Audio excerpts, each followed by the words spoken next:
"Daddy, please don't leave me. Not today. Not like this." Those were the last words Maya Richardson sobbed into her father's chest as he took his final breath in that cold hospital room. But she couldn't believe her eyes when barely 24 hours after her dad's death, 24 hours after she'd buried the only person who'd ever truly loved her, her husband Marcus was standing at a courthouse signing a marriage license to marry his mistress Vanessa, the woman who'd whispered, "Finally," when Maya's father's heart monitor flatlined.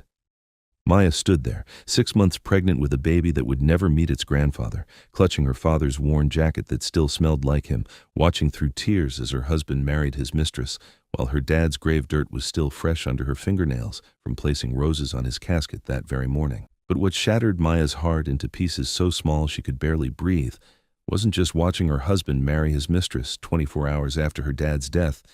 It was the envelope trembling in her hands.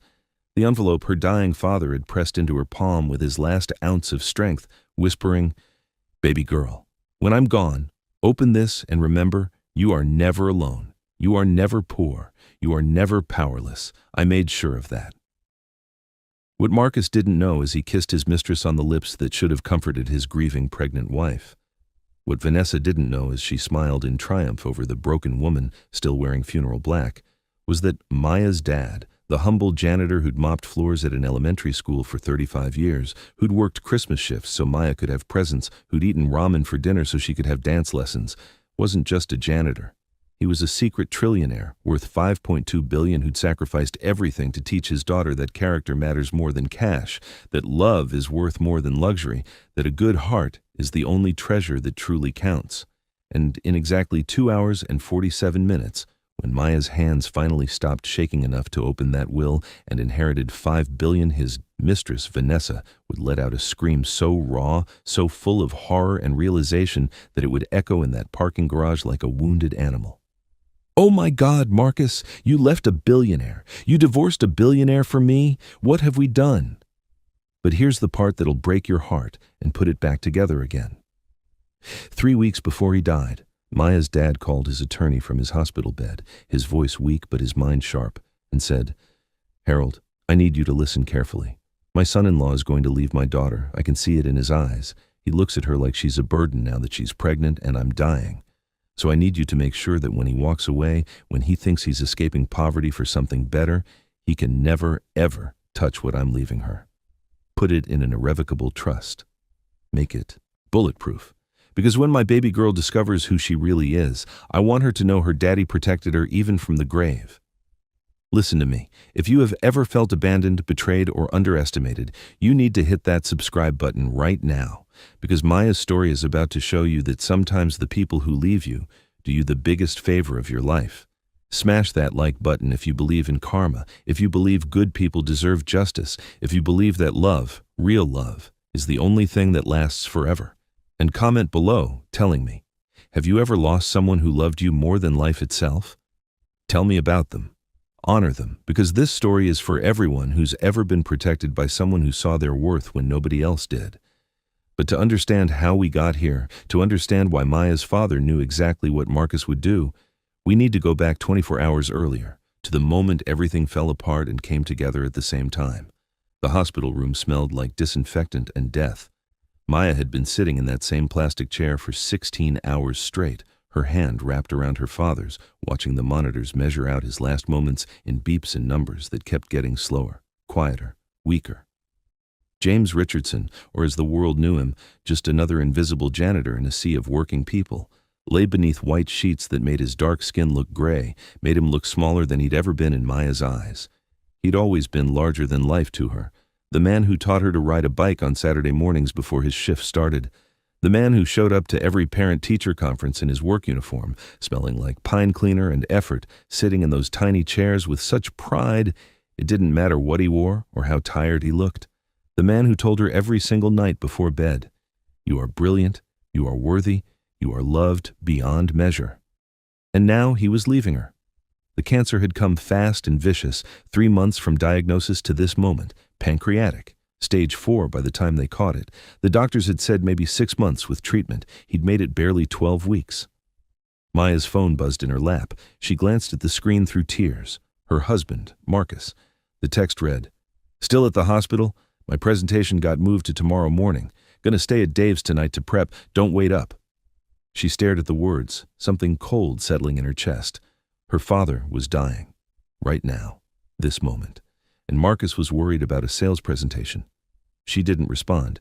She turned the phone face down and squeezed her father's hand tighter. His eyes fluttered open, still sharp, still her daddy's eyes, even as everything else was shutting down. "Maya," he whispered, his voice like paper tearing. "My beautiful girl. I'm here, Daddy. I'm right here. Need to tell you something."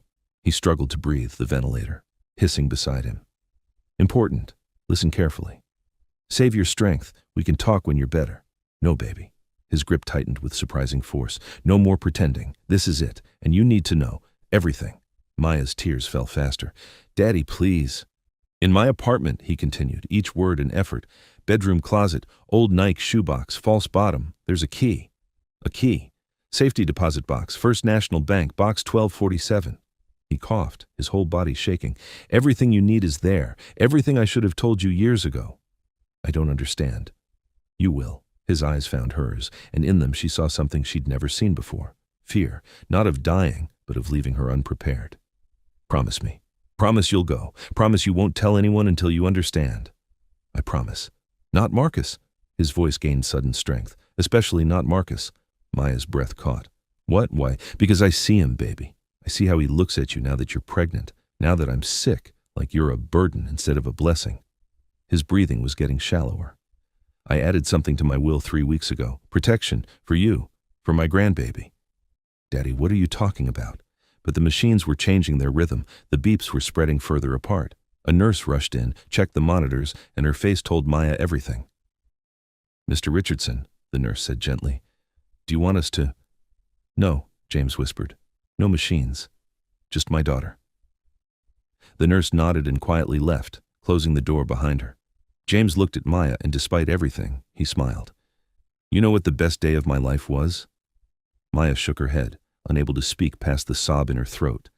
"The day your mama put you in my arms. You were so tiny, so perfect, and I looked at you and I thought, this is it. This is what I was born for. Not money, not power, not all the things my family tried to make me want. Just you. Just loving you." "Mama?" Maya's voice broke. Her mother had died giving birth to her. She'd never known her. She was a teacher, beautiful, kind, everything pure in this world. His eyes were distant now, seeing something Maya couldn't. "My family hated her, said she wasn't good enough, wasn't our class. They gave me a choice, her or the inheritance." "What inheritance?"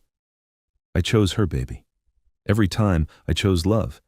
And when she died bringing you into this world, I chose you. I walked away from billions to raise you right, to teach you what actually matters." Maya's head was spinning. "Billions? Daddy, what?" "My real name is James Hartwell III. Each word was getting harder for him. "Hartwell Industrial Holdings, my grandfather's empire. I was supposed to take over, supposed to marry some debutante my mother picked out.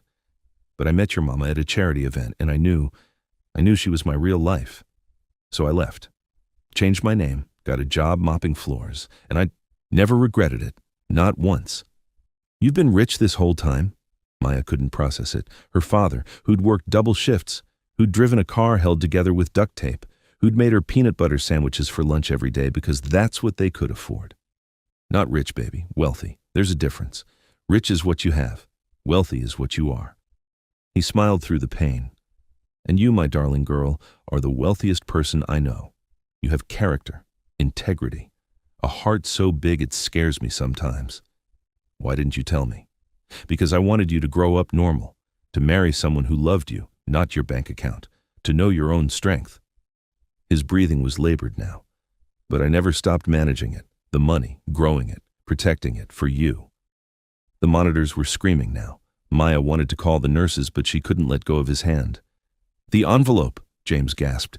"In the deposit box, it explains everything, the trusts, the protections, and baby—" He pulled her close with his last bit of strength. "Trust the plan. I know it's going to hurt, I know what's coming, but trust the plan." "What's coming?" "Daddy, what do you mean?" But his eyes were closing. "You are never alone. You are never poor. You are never powerless. I made sure of that." "Daddy, no." "I love you, Maya, more than all the money in the world. You are my greatest treasure." And then he was gone. Just like that. The machines flatlined. The sound echoed in Maya's ears like the end of everything. She collapsed onto his chest, sobbing so hard she couldn't breathe, clutching his worn workshirt, breathing in the smell of him one last time. Irish spring soap and coffee and love. She didn't hear the door open, didn't hear the nurses come in, didn't hear them gently tell her it was time to let go. All she heard was the silence where her father's voice used to be, and in her pocket, her phone buzzed again. Marcus, "Hey babe, Dave's girlfriend is here too. We're all gonna grab drinks, probably be a late night. You good?" Maya stared at the text through tears, her father's words echoing, "I see how he looks at you, like you're a burden instead of a blessing." She finally saw it too. The rain hammered down on Evergreen Cemetery like the sky itself was grieving. Maya stood at the edge of her father's grave, her black dress soaked through, her hand resting on her swollen belly as the preacher's words blurred into meaningless sound. She couldn't hear him over the roar in her head, the desperate voice screaming that this couldn't be real, that any second now her daddy would walk up behind her and say, "Just kiddin', baby girl, I'm not going anywhere." But the mahogany casket being lowered into the ground said different.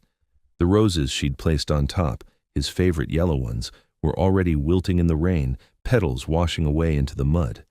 There were maybe 30 people there, former co-workers from the elementary school, a few neighbors, some distant cousins who'd shown up out of obligation, people Maya barely recognized. Her father had lived quietly, loved deeply, and died leaving a hole in the world that felt too big for Maya to survive. Marcus stood beside her, but he might as well have been on another planet. He held an umbrella over his own head, not hers. He checked his phone every few minutes, his jaw tight with impatience. When the preacher said, "Ashes to ashes, dust to dust," Marcus sighed loud enough for Maya to hear it. She looked at him then, really looked at him, and saw a stranger. This man who'd promised to love her in sickness and health, for better or worse, couldn't even pretend to care that she'd just lost everything. After the service, as people filed past offering condolences Maya would never remember, Marcus leaned close and whispered, "I need to head out. Got a thing with some clients." Maya turned to him slowly. "A thing?" "Marcus, we just buried my father." "I know, babe, and I'm sorry, but this deal has been in the works for months. I can't just—" "Your wife just buried her father." Her voice was flat, dead. "And you have a thing." He had the decency to look uncomfortable. "Look, you've got people here. You'll be fine. I'll see you at home later." He kissed her forehead, quick, perfunctory, the way you'd pat a dog, and walked away. Through the rain, toward the parking lot, pulling out his phone before he'd even made it to his car, Maya watched him go, something breaking inside her that she didn't have a name for yet. An elderly woman approached, Mrs. Chen, who'd worked the front desk at her father's school. She pulled Maya into a fierce hug that smelled like lavender and mothballs. "Your daddy was the best man I ever knew," she whispered. "He talked about you every single day. You were his whole world." Maya couldn't speak. She just nodded, tears mixing with rain on her face. "He told me something a few weeks ago," Mrs. Chen continued. "He said, 'Helen, my baby girl is stronger than she knows, and soon she's going to need every bit of that strength.' I didn't understand what he meant then.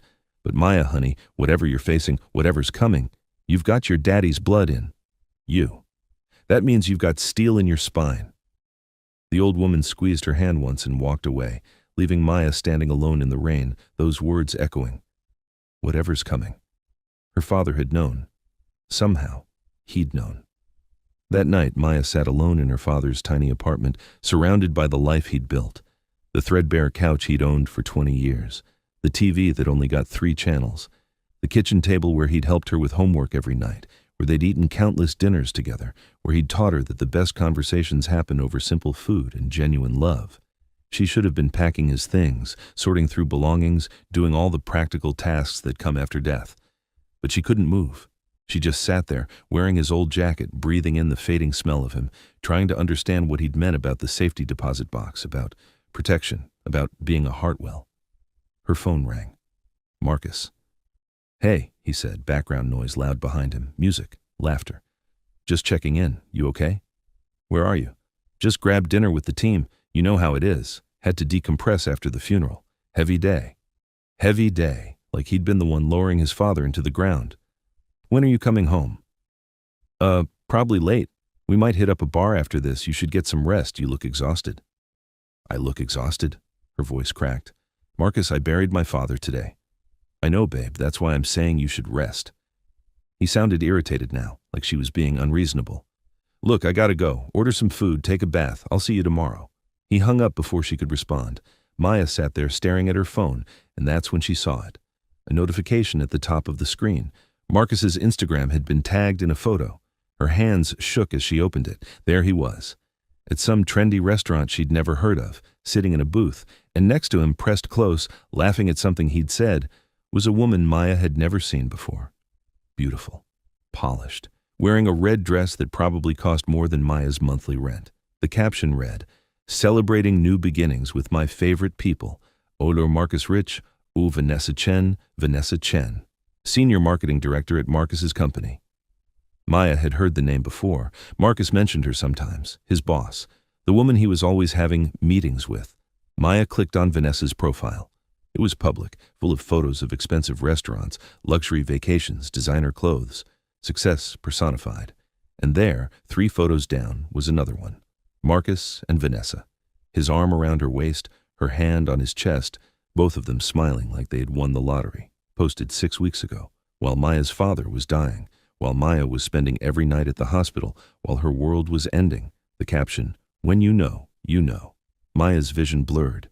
She scrolled further, more photos. Marcus and Vanessa at a concert, at a beach, at what looked like a hotel room, though that one was more carefully cropped.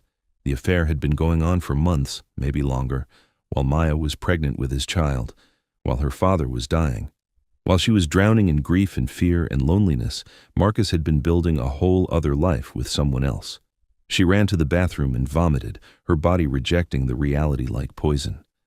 When she finally stopped shaking, she looked at herself in the mirror.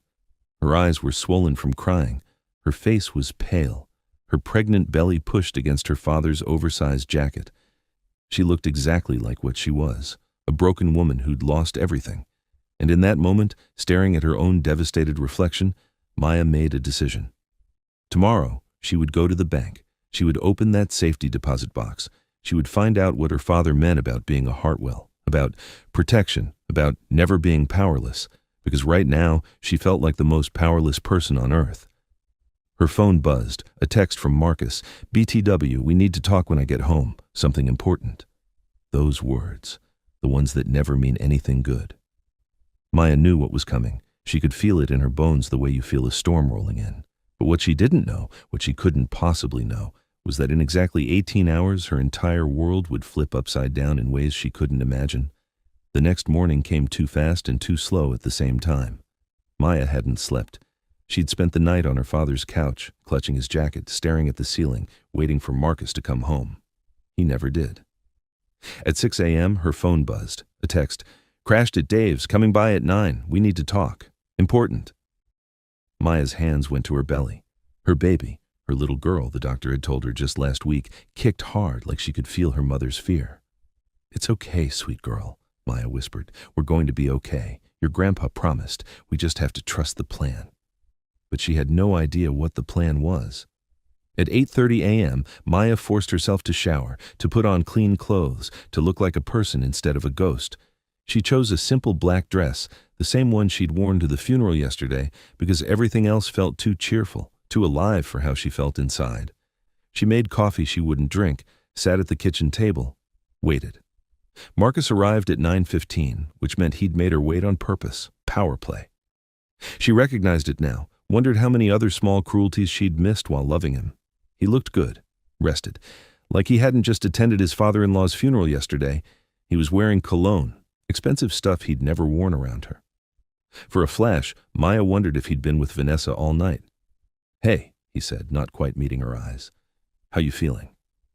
"How do you think I'm feeling, Marcus? I buried my father yesterday." "Right, yeah." He sat down across from her, and she saw it then, the folder in his hand. Manila. Official looking. The kind lawyers use. Her heart started hammering. "Look, there's no easy way to say this." He slid the folder across the table. "I want a divorce." The words hit her like a physical blow. Even though she'd known, even though she'd seen it coming, hearing them out loud made them real in a way that stole her breath. "What?" "I'm not happy, Maya. I haven't been for a long time."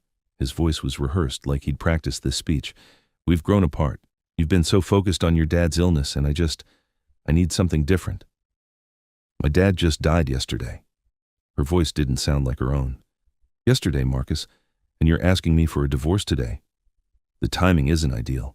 "Isn't ideal," she laughed, a broken sound. "I'm 6 months pregnant with your baby. My father, the only family I had left, just died. And the timing isn't ideal. I know it's hard, but prolonging this doesn't help anyone." He was using his sales voice now, the one he used to close deals. "I've already talked to a lawyer. It can be simple, clean. You keep the apartment. I'll pay child support.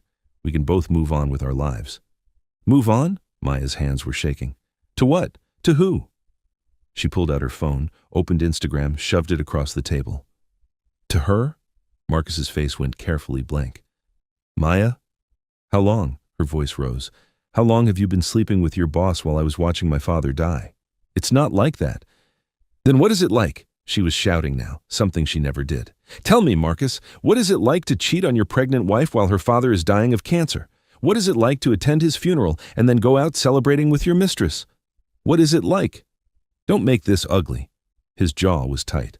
"I didn't plan for this to happen. Vanessa and I we connect. On a level you and I never did. She's successful, ambitious, going places. She understands the life I want." Every word was a knife. "And what am I?" Maya's voice broke. "What was I to you? You were my wife. Past tense. You're a good person, Maya. You really are. But you were never going to be enough. Not for the life I want to build." The cruelty of it took her breath away. "I'm pregnant with your child." "I know. And I'll support the baby financially. I'm not a monster. But I can't stay in a marriage that makes me miserable just because of biology." He stood up, buttoned his jacket. "Sign the papers. My lawyer will be in touch about the details. I'll come by this weekend to get my stuff." "Marcus, please." She hated the begging in her voice, hated that even now, even after everything. Some part of her wanted him to stay. He looked at her then, really looked at her, and what she saw in his eyes was worse than anger. It was pity. "You'll be okay, Maya. You're strong. You'll figure it out." And then he left. Just walked out. Left her sitting there, 6 months pregnant, freshly orphaned, with divorce papers on the table and a future that looked like a black hole. Maya sat in the silence, her father's words echoing. "I see it in his eyes. He looks at you like you're a burden."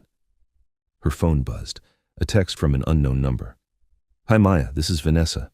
I know this must be hard for you, but Marcus and I are in love. We'd appreciate your discretion and cooperation during this transition. We'd like to move forward with our lives as quickly as possible. Thank you for understanding." The audacity, the sheer, breathtaking audacity. Something shifted in Maya then, something cold and clear and sharp. She picked up her keys, grabbed her father's jacket, and drove to First National Bank. It was time to find out what her father had meant about never being powerless. The bank was old, imposing, all marble floors and cathedral ceilings. Maya walked up to the information desk, her pregnant belly leading the way, and said, "I need to access safety deposit box 1247. The woman's fingers flew over her keyboard. Then she paused, looked up at Maya with new eyes. "One moment, please. I need to get the manager." A man in an expensive suit appeared within minutes.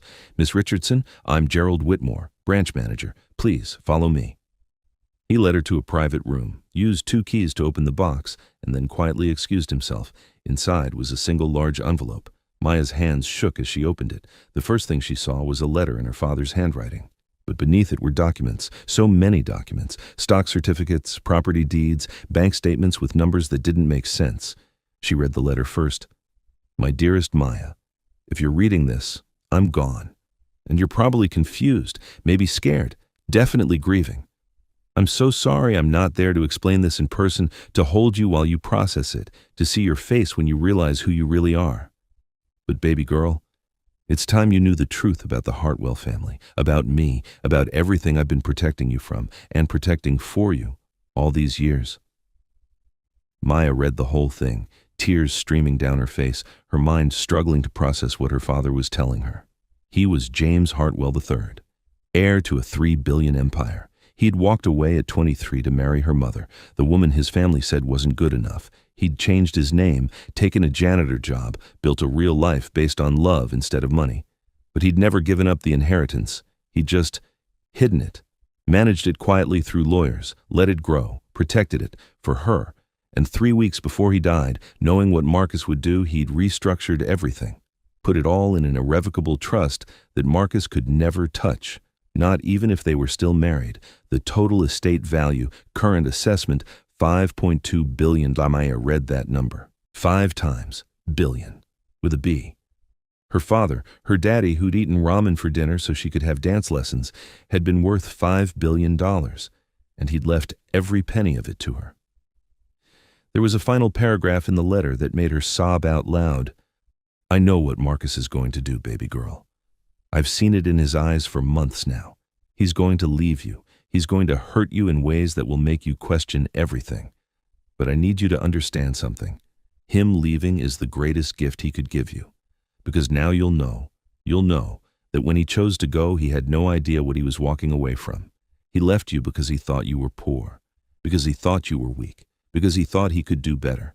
And Maya, my darling daughter, I need you to let him go. Let him marry his mistress. Let him build his little life. And when you're ready, when you've healed, you show him and her and the whole world exactly who Maya Richardson Hartwell really is, not with cruelty, not with revenge, but by building a life so beautiful, so meaningful, so powerful that they spend the rest of their days choking on regret. That's the Hartwell way. We don't destroy our enemies. We simply become so magnificent they destroy themselves. Trust the plan, baby girl. I love you more than all the billions in the world. Daddy. Maya sat in that room for 2 hours, reading and rereading every document, every letter, every piece of her father's secret life. Then she pulled out her phone and called the law firm whose card was attached to the documents, Hartwell and Associates. A man answered immediately. Miss Richardson, we've been expecting your call. I'm Harold Ashford, your father's attorney, and your cousin, actually. Your father was my Uncle James. I'd very much like to meet with you to explain everything and begin the transition of assets. Would tomorrow work? Tomorrow? Maya's voice was hollow. My husband just asked me for a divorce this morning. I know. Harold's voice was gentle. Your father predicted that would happen. He had me prepare something special for that exact scenario. Maya, I'm so sorry for your loss. Your Uncle James was the best man I ever knew.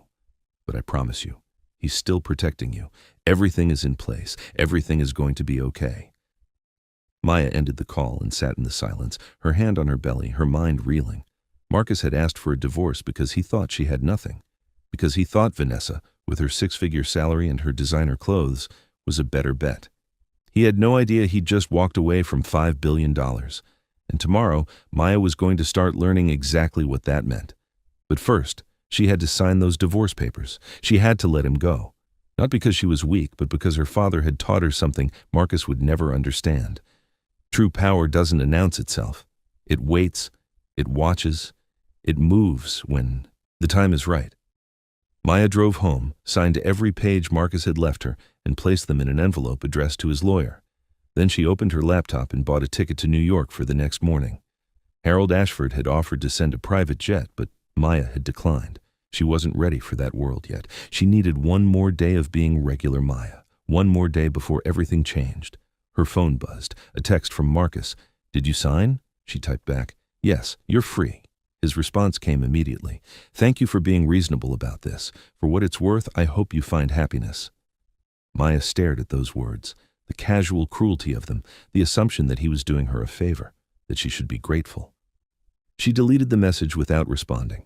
Then she opened Instagram and looked at Vanessa's profile one more time. The latest post showed her and Marcus at what looked like a jewelry store. The caption, "When you know, you know.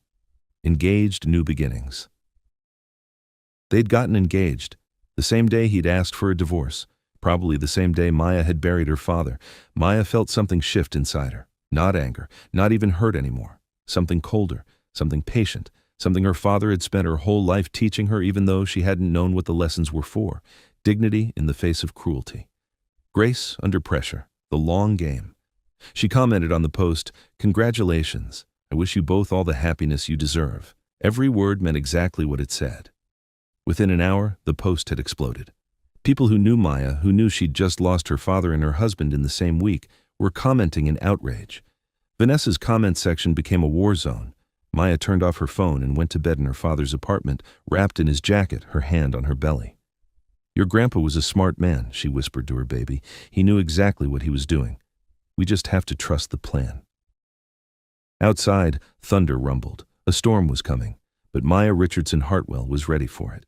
The law offices of Hartwell and Associates occupied the entire 47th floor of the Sterling Tower in Manhattan, and when Maya stepped out of the elevator the next morning, everything was glass and chrome and the kind of quiet that money buys. The receptionist looked up and her expression shifted immediately. "Miss Hartwell?" "Richardson," Maya corrected automatically.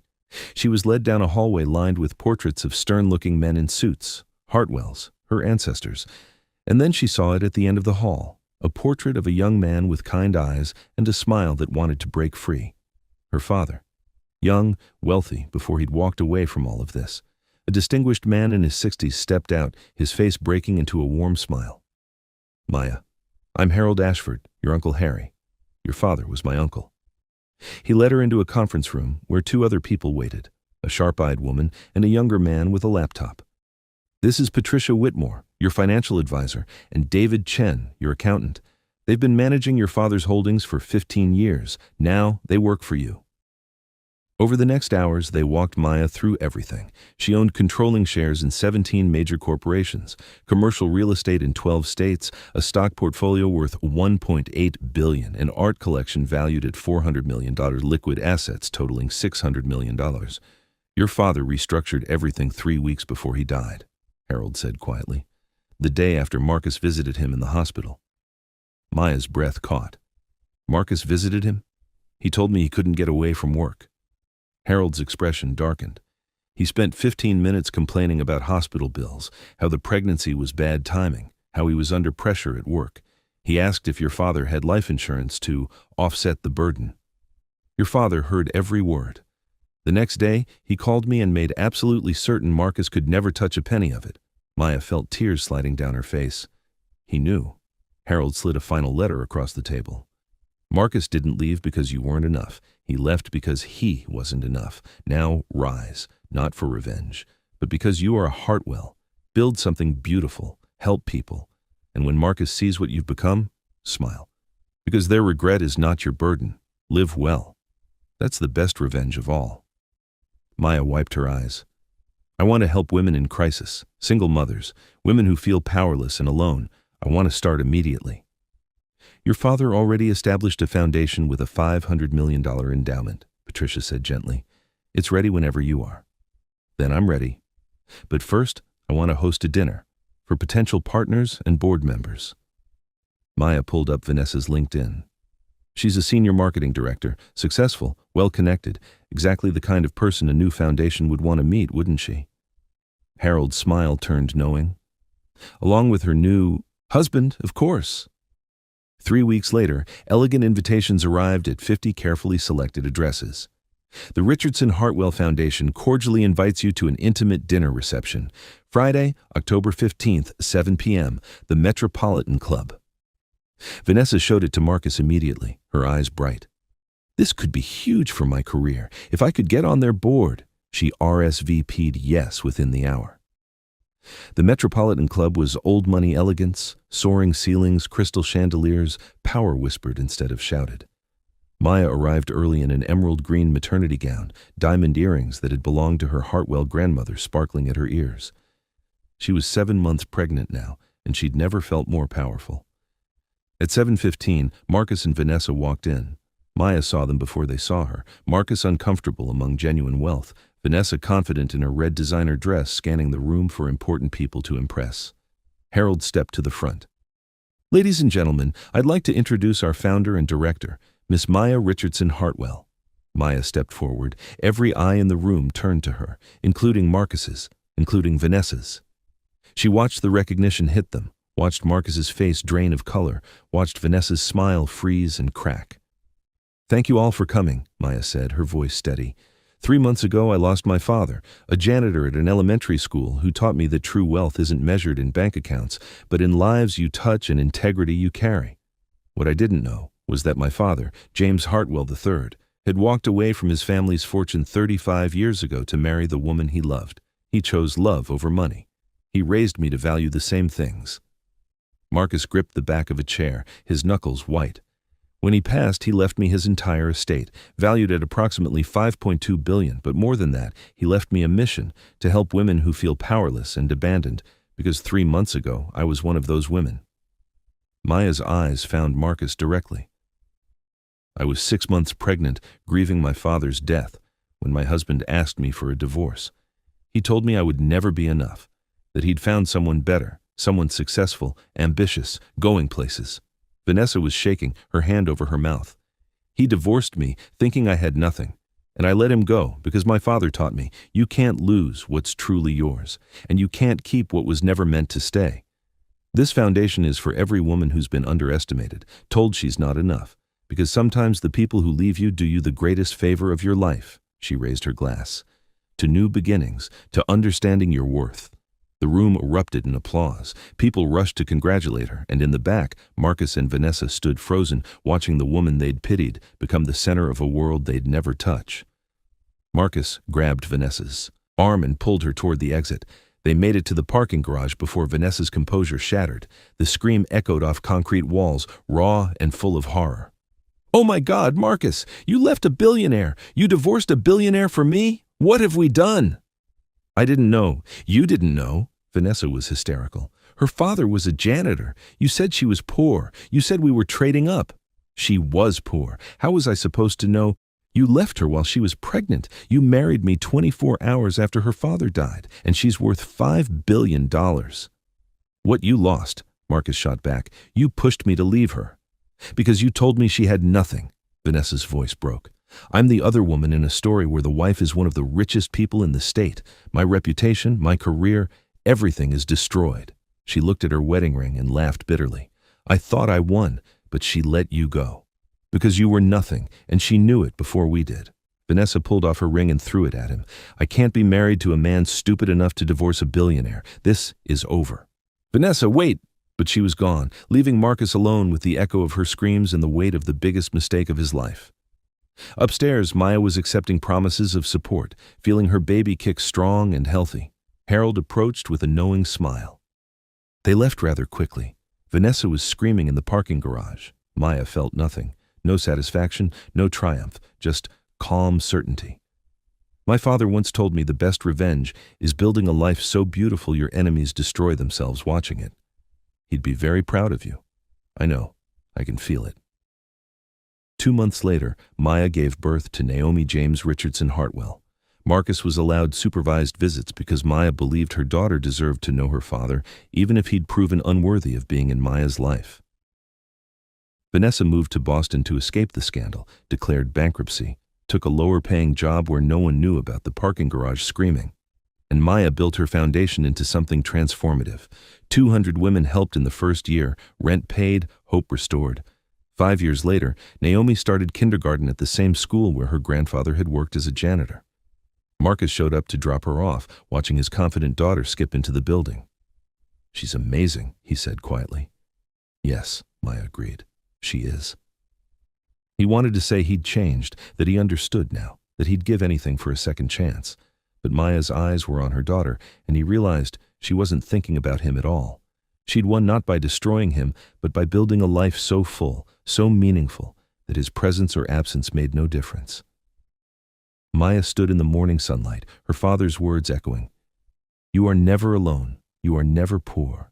You are never powerless." And she knew he'd been right. Not because of the billions, but because he'd raised her to know that true power comes from within. True wealth is measured in love, and the people who leave you are making room for the life you were always meant to live. So if you've ever felt abandoned, betrayed, or told you weren't enough, remember Maya's story. Sometimes the people who walk away are doing you the biggest favor of your life. Now I want to hear from you. Where are you watching this from? Lagos, New York, London, somewhere else? Drop your location in the comments right now. And if this story moved you, if it reminded you that you're stronger than you know, hit that subscribe button and turn on the notification bell so you never miss a story like this. Because you are never powerless. You just might not know it yet. Thanks for watching. And remember, the best revenge is living well. Thank you for listening to this story until the end. Hopefully every moment Every detail in the story has brought you emotions, thoughts, and maybe a little joy or motivation. Thank you for spending time with us, and hope that the next stories will continue to accompany you and touch your heart.